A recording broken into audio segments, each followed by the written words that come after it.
Je suis comédienne et coach et j'utilise bien sûr les outils de l'acteur dans mon métier de coach pour accompagner et pour guider les gens dans tout ce qui est développement du leadership, de l'intelligence émotionnelle, de leur sensibilité, des interactions avec les autres, de leur expression. C'est-à-dire que tout ce qui est exercice, gamme de l'acteur, sont essentiels pour développer tout ce que demande l'inscription individuelle dans un collectif, et c'est le cas des collaborateurs dans une entreprise.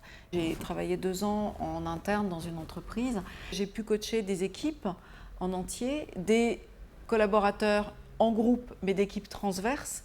J'ai pu travailler sur de la gestion de projet et sur de l'accompagnement individuel.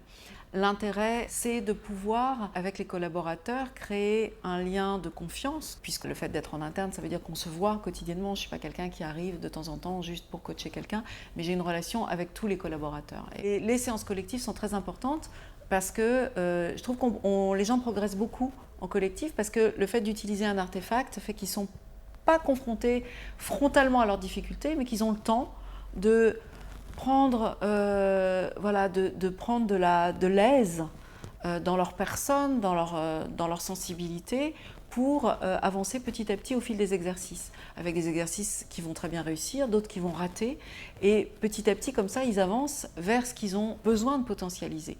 Et on travaille beaucoup en systémique. C'est-à-dire que le regard des autres, les interactions des autres font qu'ils évoluent. Qu'est-ce qui va faire que dans un groupe évolue parce que les individus ensemble vont se stimuler, se challenger, se potentialiser. J'accompagne également des gens en individuel avec une méthode cognitive, comportementale.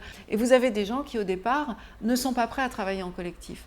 Il y a une prescription de coaching par leur N+1, par un RH, parce qu'il y a un management à travailler, une difficulté de prise de poste, de gestion du stress, et ça se fait en individuel. Et une fois que le coaching est terminé, ces personnes sont prêtes à passer dans un environnement plus collectif, alors qu'au départ, le collectif, c'était trop de challenge pour eux, et vice-versa.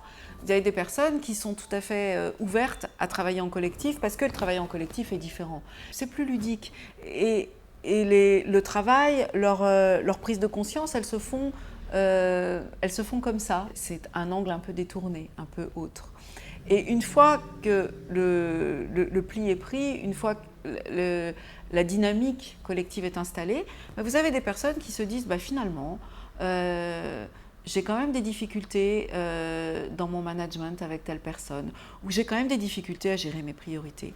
Alors, ça, je ne peux pas en parler dans les ateliers en groupe, ou je ne peux vraiment pas le travailler complètement. J'aimerais bien être accompagnée par mon coach en séance en individuel.